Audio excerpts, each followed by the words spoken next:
નમસ્કાર વિદ્યાર્થી મિત્રો, કેમ છો બધા? મજામાં ને? તમારા માટે આજે એક ખુશખબરી એવી લઈને આવી ગયો છું કે જે નવા સ્ટુડન્ટ છે એના માટે તો ખાસ કરીને છે આ, અને જે પેલા સેમ એડમિશન લેવાના છે અથવા તો લઈ લીધું છે એના માટે, અને જે જૂના છે એના માટે પણ ખાસ રહેવાનો છે આ વિડીયો. આમ તો જો કે એને આ ઝાઝા ભાગની એમાં ઇન્ફોર્મેશન હશે એની. તો આજના આપણા વિડીયોનો ટોપિક છે સ્કોલરશિપ. સ્કોલરશિપ એક એવી વસ્તુ છે કે જે ડિપ્લોમા કરતા હોય સ્ટુડન્ટ અથવા તો ગમે કોલેજમાં હોય, ગમે ત્યાં હોય, એને સ્કોલરશિપ મળતી હોય છે. પણ કઈ કઈ સ્કોલરશિપનો સ્ટુડન્ટ કઈ કઈ રીતે લાભ લઈ શકે એ ખ્યાલ નથી હોતો, બરાબર? એના માટે ખાસ કરીને આ વિડીયો બનાવેલ છે, અને ખાસ કરીને જે નવા સ્ટુડન્ટ આવ્યા છે એને જાણકારી આપવા કે આ સ્કોલરશિપનો તમે લાભ લઈ શકો છો. આનો લાભ લેવો હોય તો તમારે કયા ડોક્યુમેન્ટની જરૂર પડે એના માટે ખાસ કરીને આ વિડીયો બનાવેલો છે. તો એ મિત્રોએ હજી લગી ડોક્યુમેન્ટ રેડી ના કર્યા હોય તો આ વિડીયો જોઈને ડોક્યુમેન્ટ રેડી કરી લેજો. હું તમને આગળ બતાવું કયા કયા ડોક્યુમેન્ટ રેડી કરવાના છે. સૌથી પહેલા આપણે આપણી પીપીટી ફાઇલ ઓપન કરી લઈ. પ્રેઝન્ટેશન મારફતે તમને હું સમજાવવાનો છું આજે, બરાબર? તો પીપીટી ફાઇલ કરી લઈ ઓપન, અને પછી તમને સમજાવવાની શરૂ કરીએ કે આપણે આજનો ટોપિક શું છે. મેં જેમ તમને કીધું એમ કે ગુજરાતમાં આપવામાં આવતી સ્કોલરશિપ 2025માં કઈ કઈ છે એના વિશે ખાસ કરીને વિડીયો છે, ને આમાં તમને ફૂલ ઇન્ફોર્મેશન આપવામાં આવશે. કયા કયા ડોક્યુમેન્ટની રિક્વાયરમેન્ટ છે એ તમને કહેવામાં આવશે. અને આ આપણી પીપીટી ફાઇલ કેના દ્વારા બનાવવામાં આવેલી છે? ગુજરાત એન્જિનિયરિંગ એકેડમી, એટલે આપણા દ્વારા બનાવવામાં આવેલી છે. અને તમને સલાહ પણ આપવામાં આવે છે કયા ડોક્યુમેન્ટની જરૂર છે. ને તમારે ફોર્મ ભરતા તમને જો ના આવડતું હોય તો એ પણ અમારી ટીમ દ્વારા તમને ભરી દેવામાં આવશે, પણ એનું નોર્મલ બેઝિક જે ચાર્જ છે એ તમારે પે કરવાનું થશે, બરાબર? પણ હજી તો સ્કોલરશિપનું ફોર્મ ચાલુ થઈ ગયાની વાર છે. લાલ ડાયરીનું એક સ્કોલરશિપનું ફોર્મ છે એ ચાલુ થઈ ગયું છે.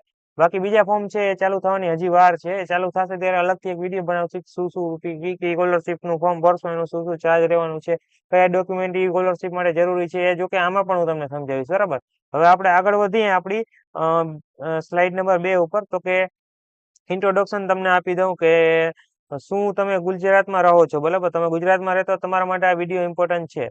સ્કોલરશિપ મેળવવા એ છે, પણ કોને કોને મેળે ને કઈ ખબર નથી, કોણ કોણ લાભ લઈ શકે એ કઈ ખબર નથી, તો પણ આ વિડીયો જોવાનો છે. આ વિડીયો અને પ્રેઝન્ટેશન તમને સ્પષ્ટ કરી આપશે. આ બધી તમારા પ્રોબ્લેમનું સોલ્યુશન પ્રેઝન્ટેશન મારફતે તમને સોલ્વ કરી દેવામાં આવશે. સ્કૂલ કે કોલેજ કોઈ પણ સ્ટુડન્ટ હોય તે આ વિડીયો જોશે તો તેને માહિતી પૂરતી મળી રહેશે. પછી તો કે મેઇન સ્કોલરશિપ કઈ કઈ છે તમને જણાવી દઉં. તો કે ડિજિટલ ગુજરાત સ્કોલરશિપ છે, પીએમએસએસવી સ્કોલરશિપ છે, એમવાયએસવાય સ્કોલરશિપ છે, સીએમએસ સ્કોલરશિપ છે, પ્રગતિ સ્કોલરશિપ જે ગર્લ્સને આપવામાં આવે છે એ સ્કોલરશિપ છે, NSIGSE છે સ્કોલરશિપ, EBC સ્કોલરશિપ છે.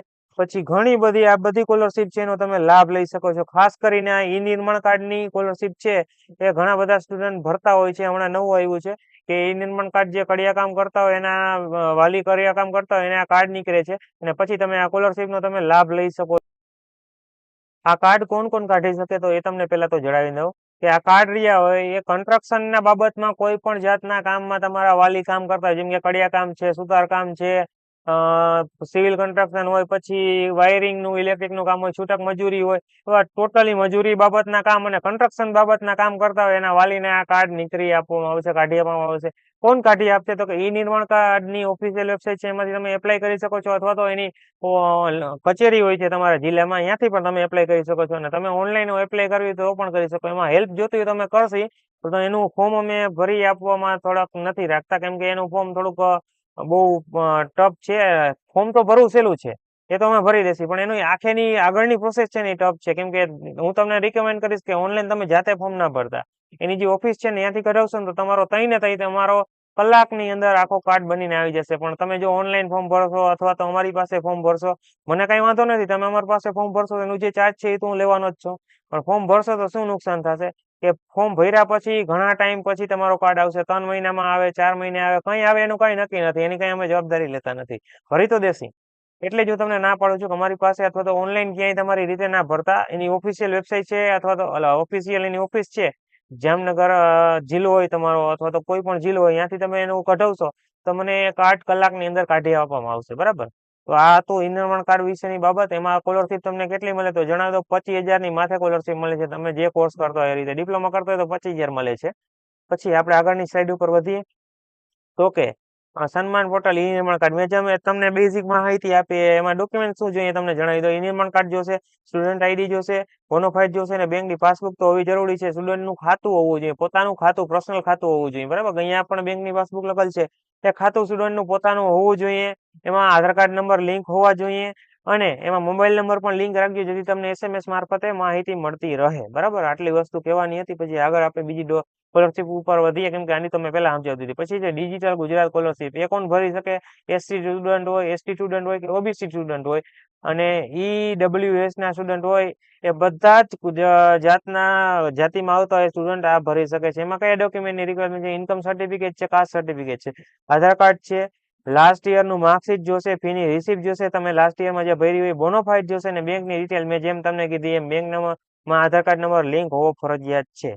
એના પછીની સ્કોલરશીપ વિશે વાત કરીએ આપણે કઈ તમને મળી શકે તો છે PMS એટલે કે post metric scholarship. Post metric scholarship એટલે કે ટુલની સ્કોલરશીપ. એ તમે એમાં કઈ સ્ટુડન્ટ ભરી શકે? ST, SC અને OBC સ્ટુડન્ટ પણ ભરી શકે છે. એ પણ ડિજિટલ ગુજરાતમાંથી જ ભરવામાં આવે છે.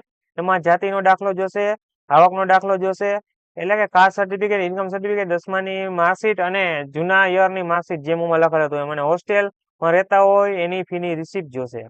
બરાબર, ફીની રિસિપ્ટ હોસ્ટેલની અને હોસ્ટેલમાં ના રહેતા હોય તો પણ ચાલશે, તો આની કઈ જરૂર નથી. બરાબર, બાકી ફીની રિસિપ્ટ, બેંકની ડિટેલ, બેંકની પાસબુક છે એ ફરજિયાત છે બધામાં. બેંકની પાસબુક, જાતિનો દાખલો, આવકનો દાખલો અને જૂના યરની માર્કશીટ ને ફીની રિસિપ્ટ અને બેંકની પાસબુક, આધાર કાર્ડ.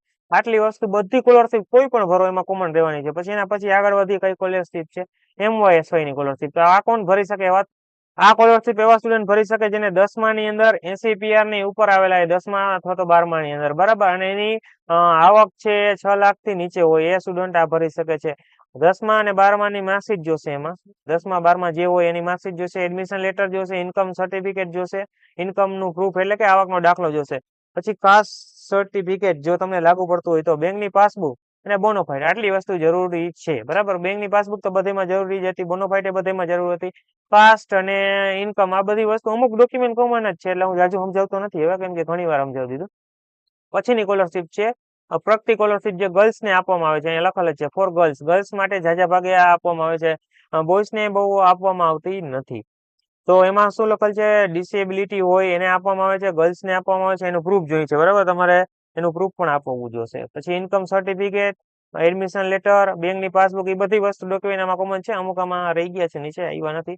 પણ મેં તમને કીધું બેંકની પાસબુક, આધાર કાર્ડ, ઇન્કમ સર્ટિફિકેટ, જાતિનો દાખલો, આવકનો દાખલો બધી વસ્તુ જોશે. બરાબર, એના પછીની સ્કોલરશીપ વાત કરીએ તો કે EBC સ્કોલરશીપ. પછી છે NSIGSE સ્કોલરશીપ. બરાબર, આ સ્કોલરશીપ છે એ કોણ ભરી શકે તો કે સિંગલ ગર્લ્સ હોય એટલે કે એક જ છોકરી હોય જેના માતા પિતાને એ અને 12માની ઉપરની સ્ટડી કરતા હોય સ્ટુડન્ટ આ ભરી શકે છે. એમાં કયા ડોક્યુમેન્ટ જોશે? ઇન્કમ સર્ટિફિકેટ, સ્ટુડન્ટ આઈડી, ગયા વર્ષની માર્કશીટ એટલે કે રિઝલ્ટ અને બોનોફાઇડ સર્ટિફિકેટ. આ વસ્તુની જરૂર પડે છે આ સ્કોલરશીપ ભરવા માટે. પછી એના પછીની સ્કોલરશીપ વિશે વાત કરીએ તો કે કોમન ડોક્યુમેન્ટ બધેમાં જે જરૂર પડે એ તમને એકવાર ફરીથી સમજાવી દઉં છું. આધાર કાર્ડ ની જરૂર છે. એમાં મોબાઈલ નંબર તમારો લિંક રાખવાનો છે આધાર કાર્ડ ની અંદર. બરાબર, પછી છે જાતિનો દાખલો અને આવકનો દાખલો. એ 3 વર્ષ એના પૂરા ના થવા જોઈએ. કાઢો એના પછી 3 વર્ષ જ માન્ય રહે છે, પછી માન્ય રહેતો નથી. બરાબર, એ ખાસ જોવાનું છે. એ ડોક્યુમેન્ટ અત્યારથી રેડી કરી રાખજો જે નવા સ્ટુડન્ટ હોય. બેંકની પાસબુક, એમાં આધાર કાર્ડ લિંક હોવો જોઈએ, આધાર કાર્ડ નંબર લિંક હોવા જરૂરી છે. બરાબર, અને મોબાઈલ નંબર પણ લિંક કરી નાખજો, હું તો કહું છું. બરાબર, પછી જૂના વર્ષની માર્કશીટ જોશે, બોનોફાઇડ જોશે. બોનોફાઇડ તમે કોલેજમાંથી અથવા તો સ્કૂલમાંથી કાઢી શકો છો. એની રિસિપ્ટ જોશે જે તમે ભરી હોય કોલેજમાં અથવા તો સ્કૂલમાં. એડમિશન લેટર જોશે જે તમે એડમિશન લીધું હોય ત્યારે તમને આપવામાં આવે છે અથવા તો તમે એની વેબસાઇટમાંથી ડાઉનલોડ કર્યું હોય સર્વરમાં. ફોટો જોશે પાસપોર્ટ સાઇઝના અને સ્ટુડન્ટ આઈડી જોશે. આટલા ડોક્યુમેન્ટ કોમન છે, બધી સ્કોલરશીપમાં લાગુ પડે છે. બરાબર, બાકી તમે ફોર્મ ભરવું હોય તો એની ઓફિશિયલ વેબસાઇટ છે MYSY ની, રજીસ્ટ્રેશન કરીને એમાંથી આખું ફોર્મ ભરી શકો છો. એ કઈ રીતે ભરવા એ અલગ અલગ સ્કોલરશીપના આપણે અલગ અલગ વિડીયો આપણી ચેનલમાં તમને જોવા મળી જશે. પછી કોમન પ્રશ્ન છે એવા તમને જણાવી દઉં. તેવા પ્રશ્ન અમુક સ્ટુડન્ટ પૂછતા હોય છે તો કે સર એક સ્કોલરશીપ કરતા વધારે સ્કોલરશીપ ભરી શકાય? એનો જવાબ છે હા, ચોક્કસ ભરી શકાય. પણ ક્યારે?